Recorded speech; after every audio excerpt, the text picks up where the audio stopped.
Hello అమ్మలు, మీకు ఈ విషయం తెలుసా?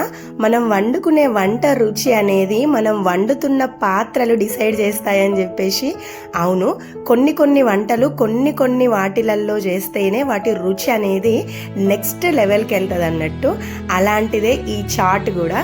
చాట్ని మనం రెగ్యులర్గా బౌల్స్లలో కానీ కడాయిలలో కానీ చేస్తే అంత టేస్ట్ ఉండదు.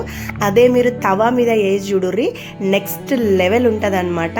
సేమ్ మనం బయట చాట్ తిన్న ఫీలింగ్ అయితే వస్తుంది. హై ఫ్లేమ్ లో తవా మీద మంచిగా వెజిటబుల్స్ ని ఉప్పేసి ఫ్రై చేసుకున్న తర్వాత కొద్దిగా బ్లాక్ సాల్ట్, కారము, చాట్ మసాలా, కొద్దిగా జీలకర్ర పొడిని వేసేసుకొని మనం ఉడికించి పెట్టుకున్న బఠానీని కూడా వేసి ఇదంతా హై ఫ్లేమ్ లోనే చేసుకోవాలి.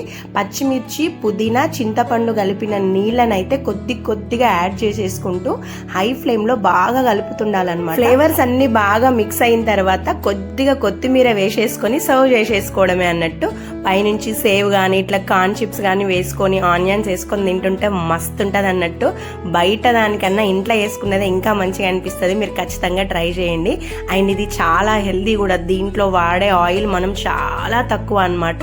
ఇంకా మిగతాదంతా ప్రోటీన్ అండ్ ఫైబర్. ఈ రోజుకి మా డిన్నర్ అయితే ఇదే. మీరు ట్రై చేస్తారా?